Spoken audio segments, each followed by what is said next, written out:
because we are continuing the discussion. So what I'm saying in this result sheet, if the estimated model is statistically significant in case of a bivariate model, you will see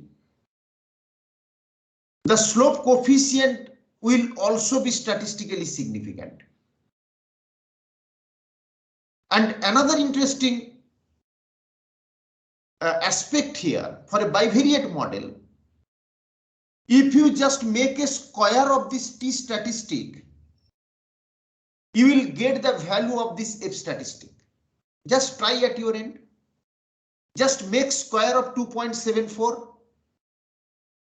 Here, of course, these are approximated. The decimal points are approximated. It may not exactly match, but mathematically, if you make a square of this t statistic, you will get this f statistic. Yes, sir. Yes, sir. And that happens for a bivariate model. So in a bivariate model, the logic is as you pointed out, Shivam. The logic here is basically we are adding only one independent variable. Obviously, if the independent variable is statistically significant, then the estimated model will also be statistically significant. That is the logic. But interestingly, because the square of this t statistic is equal to this f statistic, you will see invariably across the model,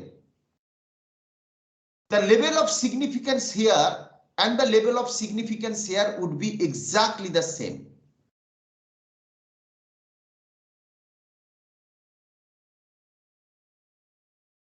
Anyway, what we are seeing here, as we change the independent variable from market concentration to advertising intensity, we can see that earlier the model was not statistically significant. Now the model turns out to be statistically significant. Then what we are doing, we are putting the two variables together, market concentration and advertising intensity. So we are switching over from a bivariate model to a multiple regression model. And what do we see? The model is statistically significant at what percent? Shiva? 5%. 5%. Very good. If you see, the R square value or the adjusted R square value has improved, though marginally. We just compare here and compare here. Yes, sir. Now, interestingly, when we are combining these two variables, if you see very carefully here, earlier market concentration, the coefficient was not significant, but it just marginally exceeded the cutoff of 0.10. But here you see it is 0.169. So market concentration continues not to be statistically significant. But combination of the two variables improves the value of the adjusted R square. Though the significance of the model, earlier it was significant at 1%, now it is significant at 5%.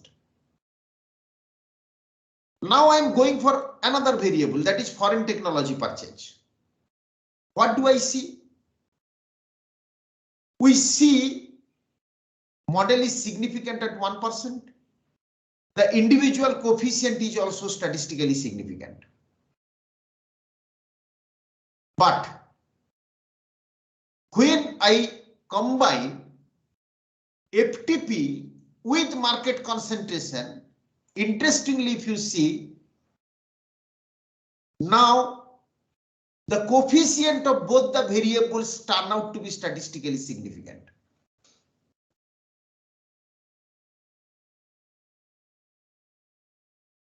So what do we see? I am regressing ROCE on market concentration. The coefficient of concentration is not statistically significant. The estimated model is also not statistically significant.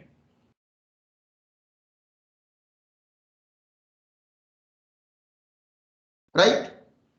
Now I'm individually regressing ROCE on advertising. Model is significant, individual coefficient is significant. Of course, this will happen in case of a bivariate model, as we have discussed. Then I'm individually regressing ROCE on FTP. Again, the estimated model is significant, so is the individual coefficient, slope coefficient.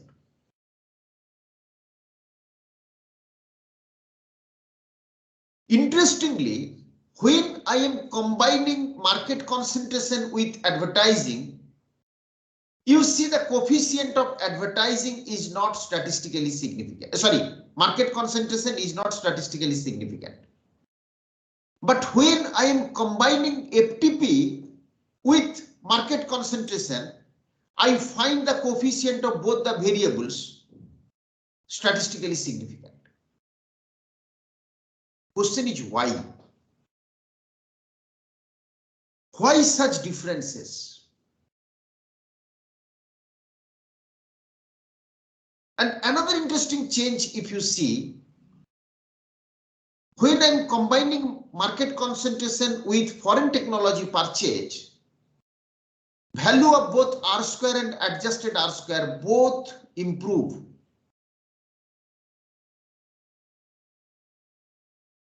Then what I'm doing?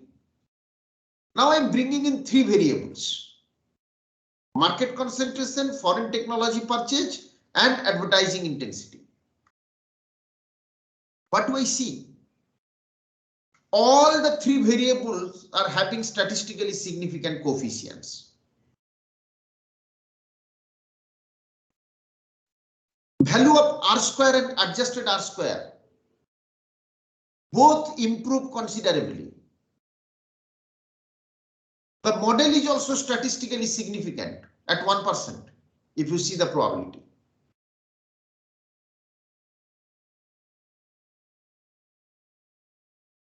So just if you see the chronology, I'm estimating model only with market concentration. Model is not significant. I'm estimating model individually with advertising. Model is significant. I'm estimating model individually with FTP. Model is significant. I'm combining advertising with market concentration, estimating a multiple regression model with two independent variables. Model is significant, but coefficient of market concentration is not.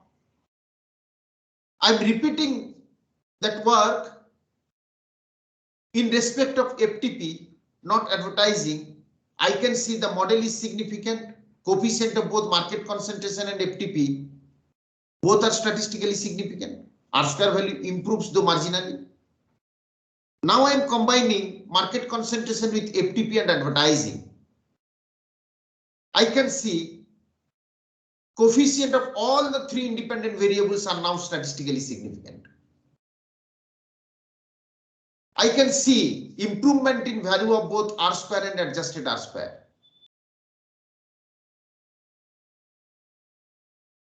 Like this, there are some other examples, and I am leaving it you all to understand why it is happening in this fashion. So just go through these results. First, try to observe what changes you are seeing when you alter the model, somebody was telling the other day, suppose the coefficient of a variable is not significant, whether we should drop that variable. I will show you a very interesting result. Here, what do I see? Individually, a variable doesn't have any significant impact. That is market concentration. Market concentration doesn't have any significant impact when it is combined with advertising. But market concentration has significant impact when it is combined with FTP, foreign technology purchase. Here you see. Market concentration also has significant impact when it is combined with foreign technology purchase and advertising intensity. What does it signify? This basically signifies relationships across the independent variables. And it is this relationship or the relationships that would be very, very important in the context of a multiple regression model. You could very well see coefficient of market concentration was not significant. The model was not significant. The coefficient was not significant when you combined market concentration with advertising. But it turned out to be statistically significant when you combined it with foreign technology purchase. So in a multiple regression model, the relationships across the independent variables matter. Sometimes inclusion of a variable or exclusion of a variable will make the coefficient of another variable significant. There may also be cases where such inclusion or exclusion will make the coefficient of another variable not statistically significant. I'll show some more examples.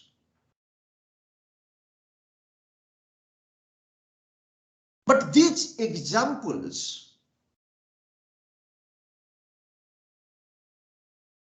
set the context of multiple regression model.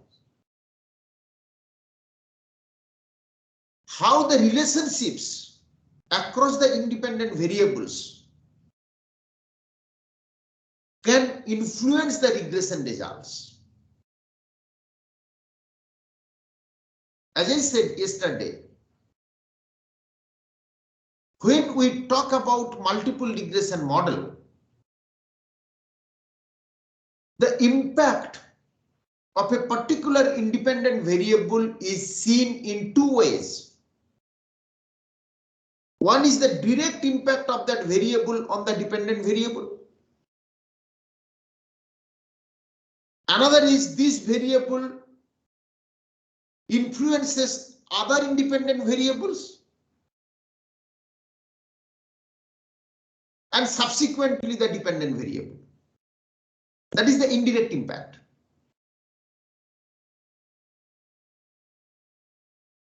And you will see some interesting cases how inclusion or exclusion of a variable or a few variables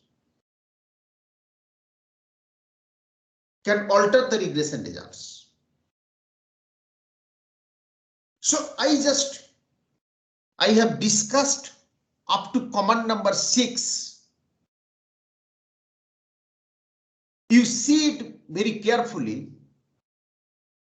and try to understand. I'll get back to the mathematical part of it. This direct impact indirect impact, how the regression coefficient in a multiple regression model can be decomposed. But to begin with, try to understand these examples and see the differences in the results.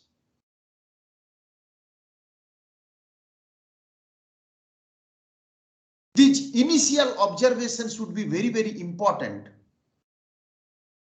for better understanding of multiple regression models. These are just some empirical examples how the results can alter depending on inclusion or exclusion of independent variable or variables. Now, I just switch over to another example, particularly with respect to the question that someone raised the other day in the class. Is the PPT visible? Hello? Yes, sir. Okay. Now, the initial model is basically on market share versus profit after tax. I'm talking about this result sheet. This one, market share versus profit after tax. Okay, profit after tax is the independent variable, market share is the dependent variable. Normally what we do, we estimate model with profitability being the dependent variable and market share being the independent variable. And the hypothesis that normally we make is that with increase in market share, profitability will go up. But here we are trying to estimate a model with a reverse causality. That is, profitability can influence market share. But then we are introducing a lag here. So what we are saying, lagged profitability will influence current market share. What may be the logical intuitions? It is possible that if some firms are having higher profitability, they will have greater willingness as well as ability to expand their business. Because they are doing well, they will have greater willingness and ability to expand their business, and their market share may go up. It is also possible that if some of the existing firms are doing well, they are having higher profitability, this will attract new firms to enter into the market. Market competition will increase and market share of some of the firms will go down. And ultimately, how profitability of the existing firms will influence the market share, that will depend on the relative strength of these two diverse forces.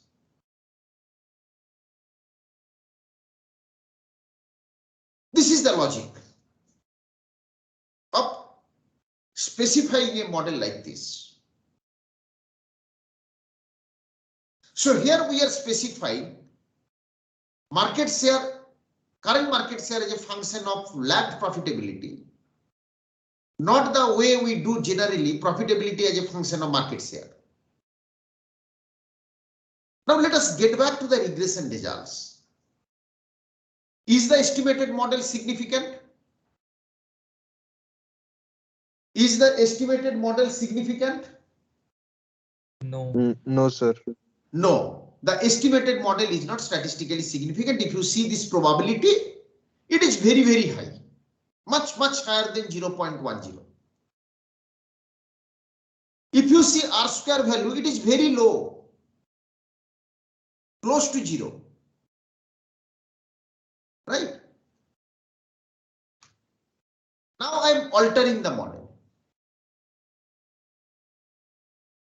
Now market share is being regressed on market size. And then let us see what happens. Is the estimated model significant? Yes, sir. Estimated model is significant. You see R square value has improved considerably. And since the estimated model is significant, the slope coefficient is also significant. What happens in case of a bivariate model? Now, what I am doing, I am combining the two variables, profitability and market size. Then what happens? Is the estimated model significant? Yes, sir. Yes. Yes, R sir. square value has improved, though marginally, as compared to the previous model. Interestingly, now if you see, the coefficient of both the variables turn out to be statistically significant. Coefficient of both the variables now turn out to be statistically significant if you see here.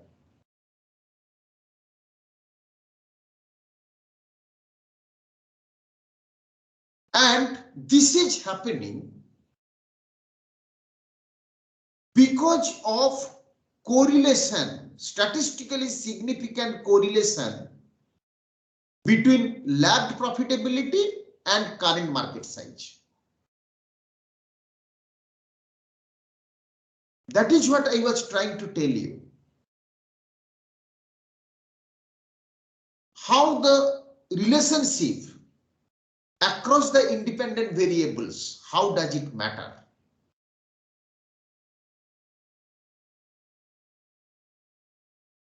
Interestingly, if you see, this correlation coefficient between lagged profitability and current market size, it's not very high. It is just 0.2272, close to 0.23. But interestingly, it is statistically significant. We can test the statistical significance of the correlation coefficient also.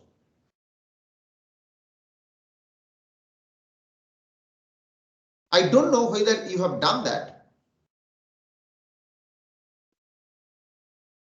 We'll discuss on this in tomorrow's class. This is basically, this basically shows the level of significance of this correlation coefficient. And this is less than 0.01. So this correlation coefficient is statistically significant at 1%. Apparently, this correlation coefficient value is not very high. If you can recall, in one of the classes, this is what I said, that in this course, we will not focus much on the value of the correlation coefficient, rather we will focus on its statistical significance. So apparently what we are seeing here, there is a statistically significant correlation between lagged profitability and current market size. And probably such strong association between these two variables is now making the coefficient of both the variables statistically significant. Why did I say probably? Because we are yet to see the mathematical derivation of all these things. What we'll be doing subsequently. Sir, Yes. 0.0024 is the statistical significance of the correlation coefficient. Right. Okay, sir. The significance level. Actually, here we are carrying out a t-test. Here we are carrying out a t-test.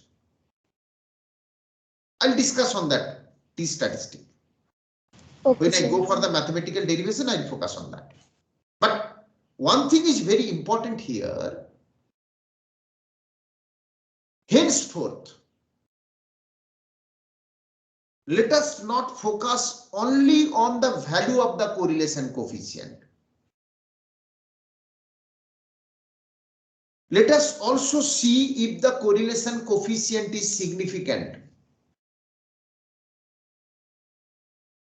Here you can see the correlation coefficient is not high enough, but it is statistically significant. Subsequently, I will show you a correlation coefficient is high enough, but it is not statistically significant. Whether a correlation coefficient is statistically significant or not will depend on three aspects. On value of the correlation coefficient. Second one is on the number of observations. And third one is the chosen level of significance. And when the number of observations is too large, then even a low value of the correlation coefficient may turn out to be statistically significant. Anyway, here if we just get back to these regression results, we see that now the coefficient of both the variables turn out to be statistically significant, and probably this is because of this strong association between the two independent variables. Let us move on to another set of results. So what are the three things you told statistical significance of a correlation? One is the value of the, if you see, when I discuss on this, you will see. One is the value of the correlation coefficient, right? Yes. Second one is the degrees of freedom. And degrees of freedom will depend on n.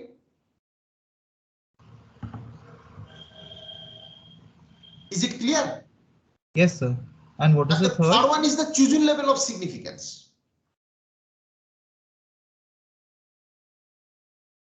Third one, in statistical test, not only in this context, in any context, conclusion on the statistical test will also depend on the chosen level of significance. I'm just giving you one example. What is the significance level here for the coefficient of PAT?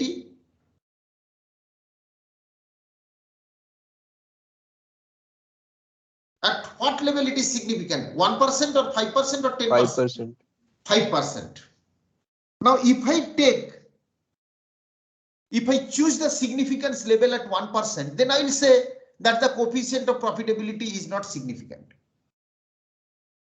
So this is not significant at 1%, but this is significant at 5%. So your conclusion may differ depending on what significance level you choose. Am I right? I don't know who asked that question. Is it Abhinav? Yes, sir. Okay. So am I right that the conclusion on test differs depending on the chosen level of significance? Isn't it? Yes. Yes, sir. Now the question is, next question then, what should we ideally do?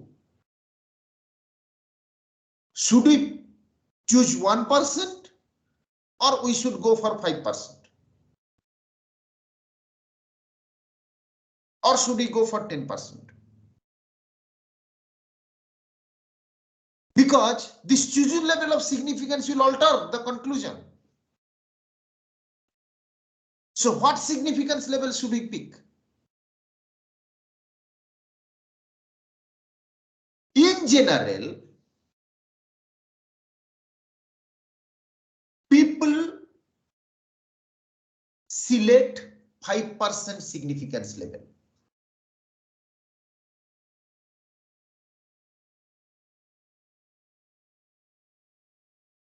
Okay, not exactly too tough cutoff like 10%, sorry, 1%, and not a too liberal cutoff like 10%. 10% is a liberal cutoff. So generally people select 5%. 1% is a bit strict cutoff. You can see it is significant at 5% but not at 1%.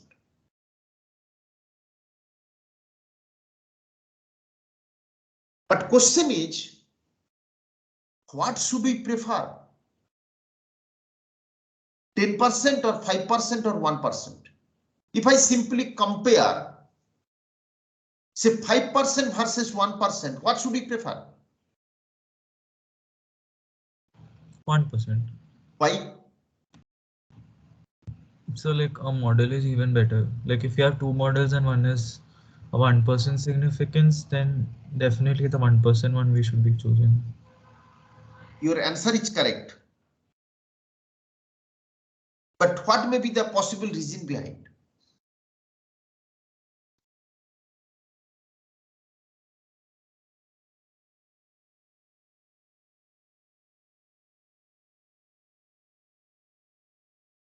Just think of the confidence interval.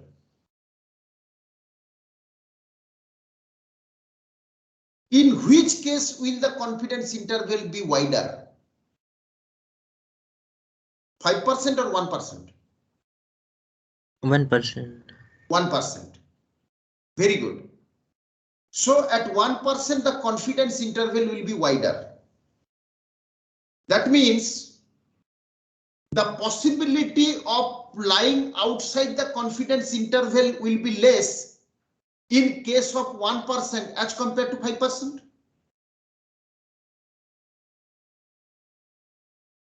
When do we reject the null hypothesis?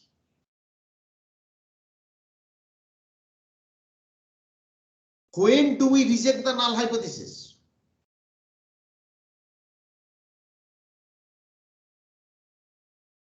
Hello?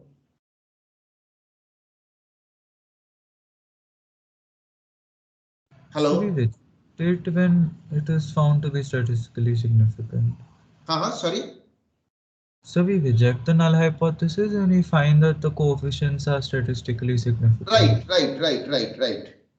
No, but for that, what do we need to do? We need to be outside the confidence interval, isn't it?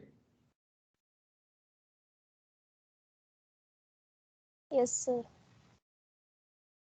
Now, when you are switching over from 5% to 10%, you are making the confidence interval wider.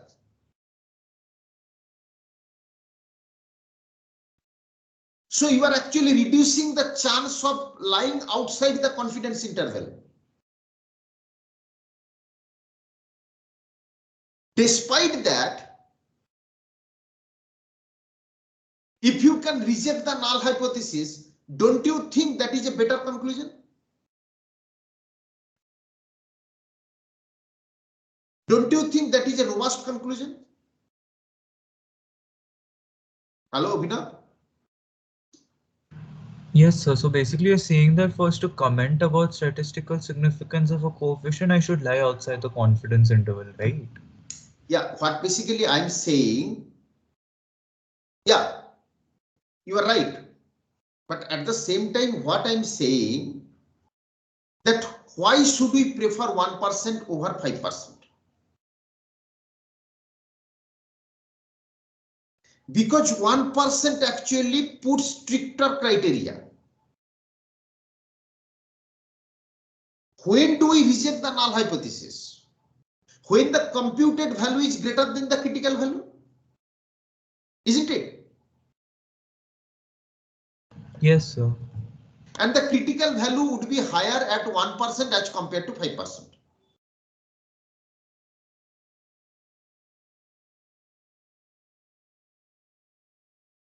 You can check in the book.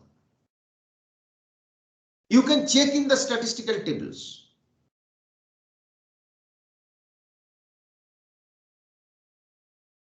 So you are basically putting stricter criteria, stricter cutoff. Despite that, if the computed value exceeds the cutoff, then the conclusion on rejection of the null hypothesis would be more robust. I think we need to have little more discussion what we can do in tomorrow's class with some more examples. I think as you do it mathematically as well as empirically, I think that will clarify this particular aspect. Yes, I'm still a bit confused about this critical value and all of that. What did we do in the last class? We said that we have, can you recall, we used the inverse function? Yes, I remember that. So from inverse function, what are we getting? So that table We are basically value. getting the critical value of the test statistic. Yes, sir. Now, that time we selected 5%. If you select 1%, you will get a higher critical value. Now, suppose your computed value is, I'm just giving an example, 2. And let us assume that at 5% the critical value is 1.8. And at 1%, let us say the critical value is 2.5. So the computed value 2 exceeds 1.8 at 5%, isn't it? Yes, sir. So it is statistically significant at 5%. But it falls short of 2.5, which is the critical value at 1%. So it is significant at 5%, but it is not significant at 1%. Why? Because as we are switching over from 5% to 1%, the cutoff actually increases. Now, if I have a value, say 3, then it exceeds 2.5 as well. So it is significant at 1% also.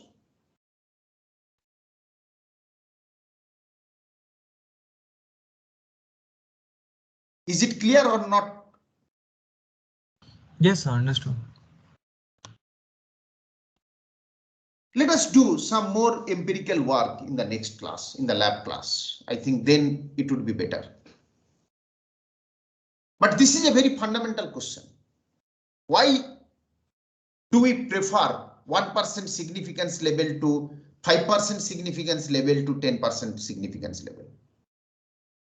Again, whether this preference is uniform across the statistical tests. No.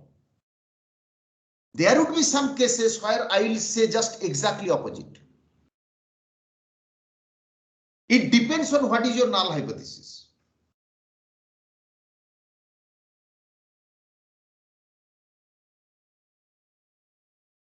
Let us have detailed discussion on this particular aspect in tomorrow's class. I'll prepare some template and I'll show you. Will that be okay, Avina? I'll just prepare some Excel template and I'll show you.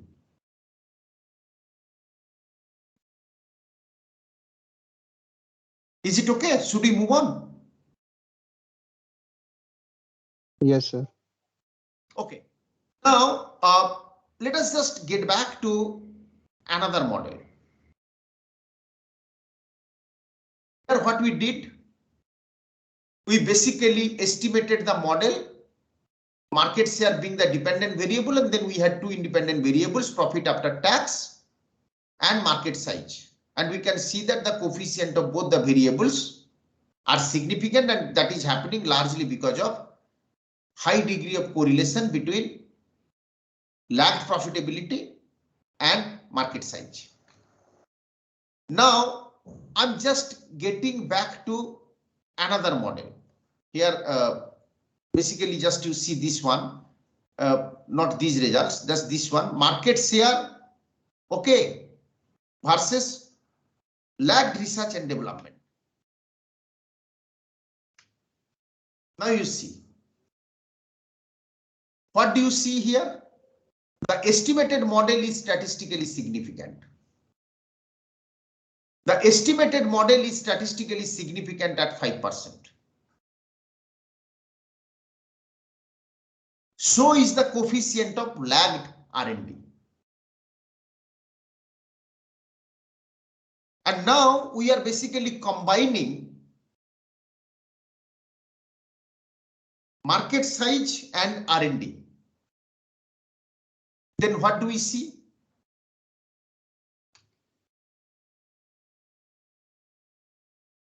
What difference do you see? Let me repeat. You see the coefficient of lagged R&D. The estimated model is also significant. The coefficient of lagged R&D is also significant.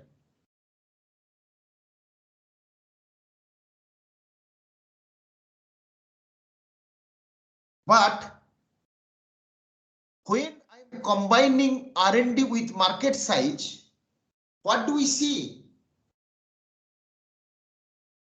Any comment, any observation? So the model becomes significant at 1% as well as the coefficients. As well as the But coefficients? no, sir, R&D becomes significant at 5%. That's the important part.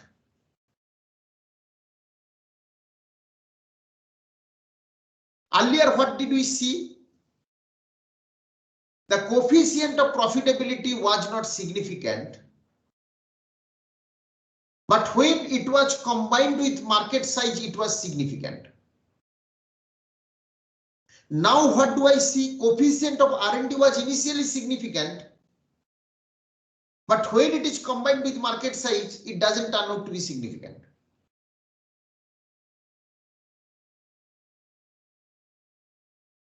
Am I right? Yes, sir. And why these things are happening? For this, again, you will have to go back to this correlation matrix. You see the correlation between market size and R&D. You see this correlation coefficient is statistically significant. You see R&D versus market size. Earlier it was what? Market size versus profitability, this one. So because of this correlation, what is happening? Initially a variable was not significant. Now it is having significant coefficient. Also we see initially a variable had significant coefficient. Now it doesn't have.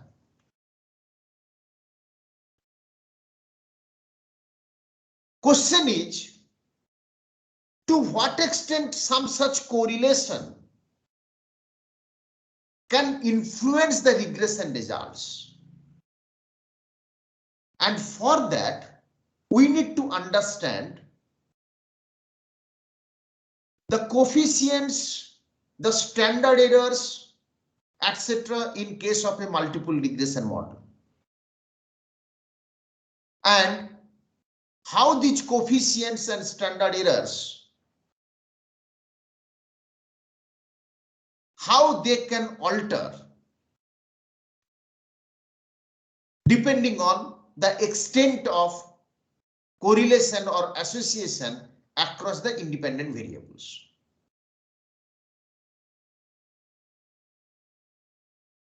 show some more examples. Here market share versus lagged advertising. Okay. Sir, Yes. so isn't beta the same as coefficient? This beta? No. This is standardized beta. For a bivariate model, I mean, it is basically standardized beta means you are standardizing X, also you are standardizing Y. Means taking deviation from mean and dividing by standard deviation. This is basically standardized beta when the variables are standardized. This coefficient is with respect to X versus Y. Okay, sir, got it. And this coefficient is with respect to standardized X versus standardized Y. Yes, sir. Thank you. Again, I'm keeping a note of it. In the lab class tomorrow, I can spend some time for this also. Standardized beta. But again, it's a very important question that you have raised. I mean, why do we standardize the variables? And how can the results as well as the interpretation change depending on such standardization of the variables? Remember here, the interpretation of the coefficient will also change when we standardize the variables.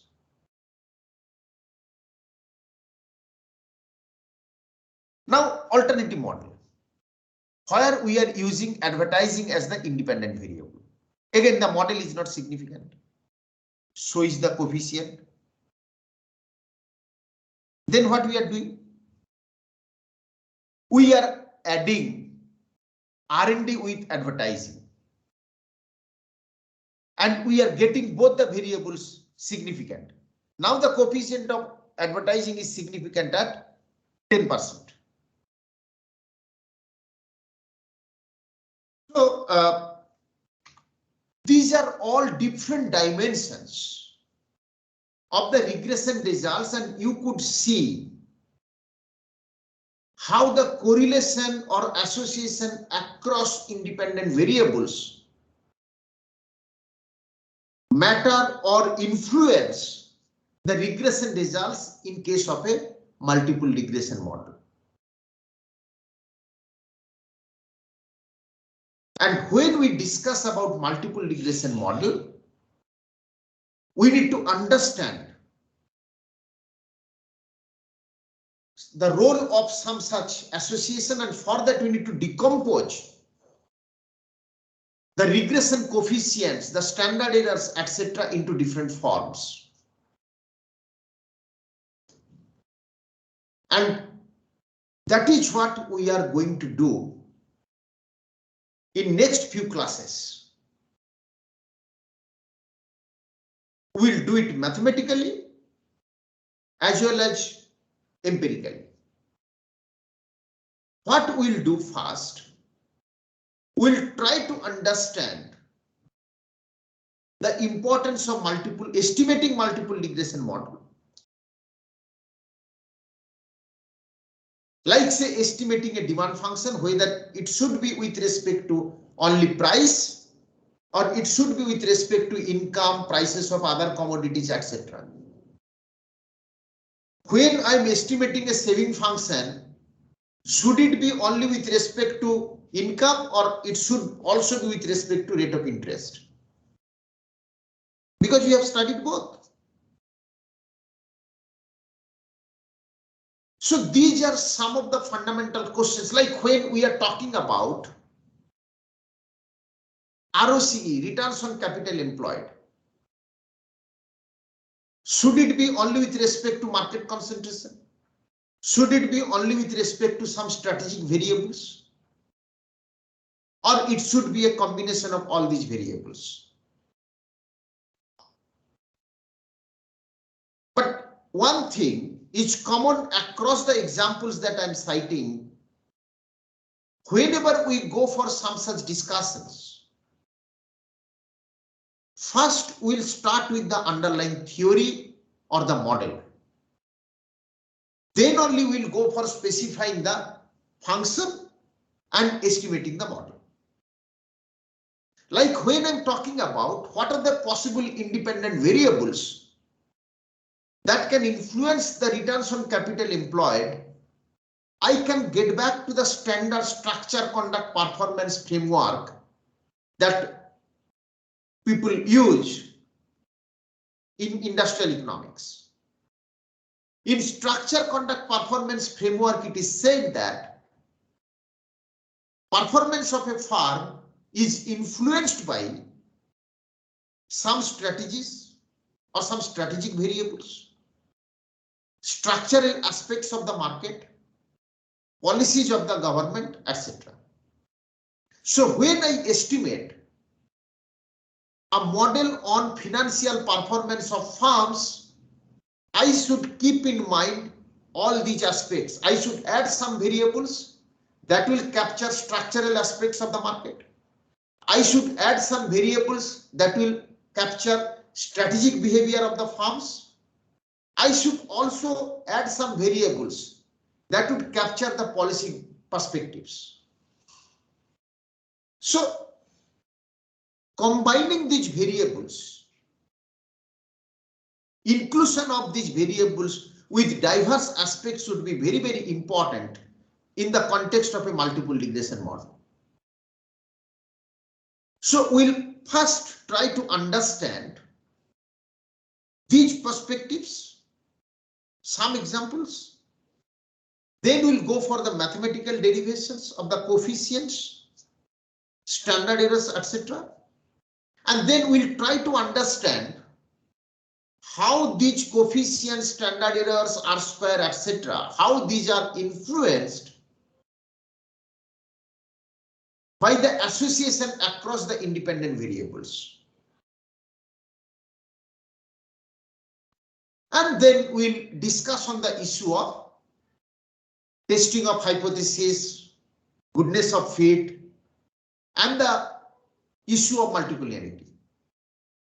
How extent of multipolarity can influence the regression results, under what circumstances we should be very concerned about, and how to resolve the problem of multipolarity. So this is what we'll cover under multiple regression model. I'll stop here and I'll take your feedback and then we'll proceed for the next topic.